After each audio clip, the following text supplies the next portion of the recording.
안녕하세요. 절대값TV의 명품 PD 한PD입니다. 자, 오늘 이야기는 보궐선거부터 이야기해 볼게요. 자, 정치 이야기를 하려는 게 아니에요. 자, 이 왜 보궐선거를 이야기하냐면 앞으로 벌어질 일들과 좀 관련이 있고, 그리고 부동산 정책하고도 관련이 있어서 이야기를 하는 거예요.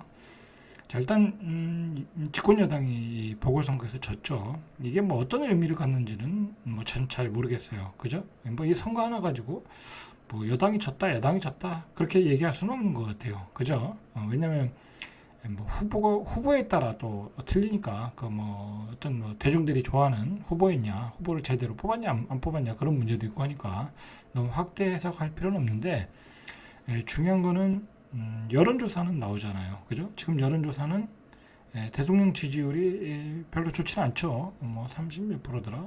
굉장히 안 좋은 편이에요. 그 정도면. 뭐 대통령 지지율은 뭐 한 40% 이상은 넘어야죠. 최소한 그 여당의 지지율은 다 나와야 되는 거죠.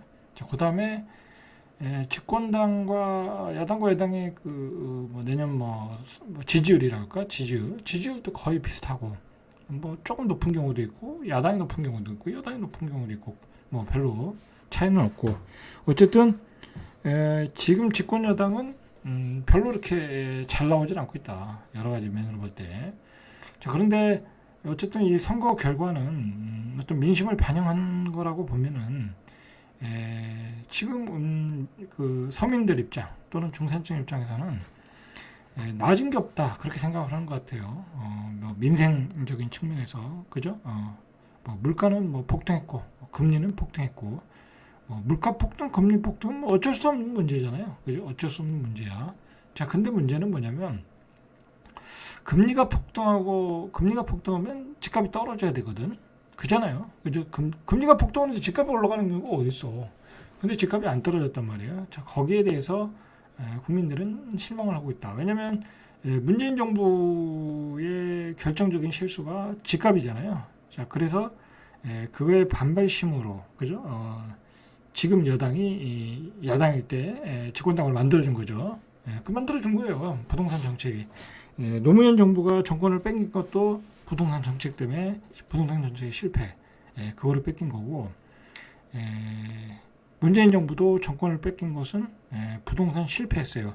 근데 우리가 재밌게 봐야 될 것은 뭐냐면, 문재인 정부나 그 노무현 정부는 좌파 정부잖아요. 근데 좌파 정부가 제일 싫어하는 게 어떤 그 빈부의 차이잖아요. 양극화, 그죠? 잘 사는 사람과 못 사는 사람의 어떤 격차는 줄어져야 된다. 근데 그 격차가 나는 이유가 무엇이냐라고 이제 그 좌파에서 판단할 때는 뭐냐면, 그게 부동산이다, 불로소득이다. 노동으로 벌어서 격차가 나는 것은 좌파 정부도 뭐라고 그러진 않아요. 그죠? 프로야구 선수가 몇십억 받는 거, 프로축구 선수가 몇십억 받는 거, 뭐, 또는 뭐, 어떤 CEO가 몇십억 받는 거, 그거 가지고 뭐라고 하진 않잖아요, 좌파 정부도. 근데 좌파 정부가 걸고 넘어지는 것은 불로소득이다. 그 불로소득이 누적돼 가지고 자본의 복리를 이용해서 엄청난 지금 격차가 벌어지고 있다라고 해서 초반에 정권을 잡으면 부동산부터 때려잡는다고. 근데 문제는 그게 풍선 효과를 유발했다라는 거지. 그죠? 투기꾼들이 이용하기에 굉장히 좋은 풍선 효과를 만들어서 부동산이 폭등했다 라는 거죠. 그래서 정책에 미스가 있었다라는 거지. 자, 그런 점 때문에 결국은 정권을 뺏긴 거고, 그 다음에 어제도 얘기했듯이 이명박 정부와 노태우 정부는 집값 공급 물량 폭탄, 그죠? 공급 물량 폭탄으로 집값을 잡았다. 잠깐 얘기하면 집값을 잡으려고 하면 두 가지가 있어야 돼요, 그죠? 공급 물량 폭탄이나 또는 금융위기, 둘 중에 하나가 있어야 돼요. 안 그러면 서서히 빠져, 서서히. 한꺼번에 빠지질 않아. 그 피로감 때문에 결국은 빠지는데, 우리가 이제, 박근혜 정부, 그죠? 박근혜 정부 때 집값이 빠졌던 이유가 뭐예요? 이명박 정부 때 집값이 빠졌다가 잠깐 반등했다가 결국은 지지부진했잖아. 그게 뭐예요?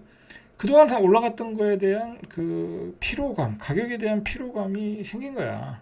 생겨가지고, 나의 구매력을 가지고는 도저히 집을 못 산다 해가지고 집값이 2008년도부터 2013년 길게는 2015년까지 쭉 빠졌던 거야. 장기 하락. 오죽하면 박근혜 정부 입장에서는 뭐였어요?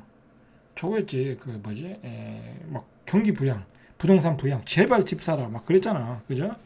앞으로 택지도 개발 안 하겠다. 뭐 그런 정책까지 나오면서 실수였죠. 그죠? 그렇게 해서 막 집값을 부양했는데도 집값이 안 올랐잖아. 그죠? 그래서 어떻게 보면 박근혜 정부가 박근혜 대통령이 전 대통령이 탄핵만 안 받았으면 정권은 어떻게 보면 안 바뀌었을 수도 있었을 거야. 그죠? 집값이 안정돼 있으니까. 자, 문제는 어쨌든 문재인 정부도 집값을 못 잡아서 정권을 뺏겼고 그렇게 해서 윤석열 정부가 들어섰는데 국민의 기대에 부응을 못한 거야. 집값을 잡았어야 되는데 집값이 다시 리바운딩해서 전고점에 강남은 96%, 강북은 한 88%까지 올랐다라는 거예요. 자, 그 실수가 부동산 부양 정책을 썼다라는 거지. 집값이 떨어질 때. 집값을 떨어질 때는 그냥 놔뒀어야 되는데 이명박 정부 때는 떨어질 때 더 떨어져라 하고 보금자리 주택 물량 폭탄을 거기다 때렸는데 여기는 집값을 부양을 해버린 거야. 그죠? 원희룡 국토부 장관이 그 둔촌조공 가서 그 주접을 떨고 그죠? 주접 떤 거지 그게. 뭐 대통령 아니 국토부 장관이 왜 그런 데를 가냐고. 현장도 갔었잖아. 가고 그 시기에 맞춰가지고 전매 제한 다 풀어주고. 그래서 13억의 분양가가 어떤 그 기준점이 돼버리고 그죠? 그게 반판되니까 어디야 그 자양동에서 했던 그 저기 롯데 시그니처 뭐 거기 14억 하니까 싸네 하고 또 분양이 완판되고 그게 완판되니까 광명 우리 12억 7천도 싸네 하고 완판되고 그러니까 요즘에 그 뉴스에 그 신문과 뉴스에 오늘이 제일 싸요 분양가가 그러고 나서 공포 마케팅으로 다 팔아먹고 있고 그죠? 분양가가 올라가니까 구축의 집값이 안 떨어지고 자, 국민의 불만은 쌓일 수밖에 없죠. 그죠? 자, 그 집값이 그런 집값을 내놓으니까 서민들 입장에서는, 서민들 중산층 입장에서는, 서울은 집을 분양을 받을 수 없구나. 포기를 해야 되겠다. 그러니까 절망감이 들겠죠. 자, 그러면서, 이 정부도 뭐 별로 도움이 안 되네. 그러니까 인기가 없는 거야. 그래서 인기가 없는 거야. 자, 근데 윤석열 정부 입장에서는 제가 정치 얘기하는 거 아니에요. 그냥 부동산 얘기하다 보니까 다 얘기하는 거야. 관련이 있어서. 윤석열 정부 입장에서는 그렇다고 그때 부동산 폭락할 때 놔두기도 그냥 어려웠어. 왜냐하면 거기서 30% 빠지면은 연 끊은 사람들 원금이 다 날아가거든. 그죠? 그러면 은행들이 돈을 다 회수하잖아. 그럼 아마 그때 30% 빠졌으면 매물이 쏟아져 나와서 진짜 한 3, 40% 빠졌을 거야. 자, 그렇게 되면 20대, 30대가 너무 피해를 본다고 해서 막아줬던 거야. 그리고 건설사들이 로비를 했겠지. 그죠? 좀 막아달라. 그런 어떤 정치적인 로비도 있었겠지.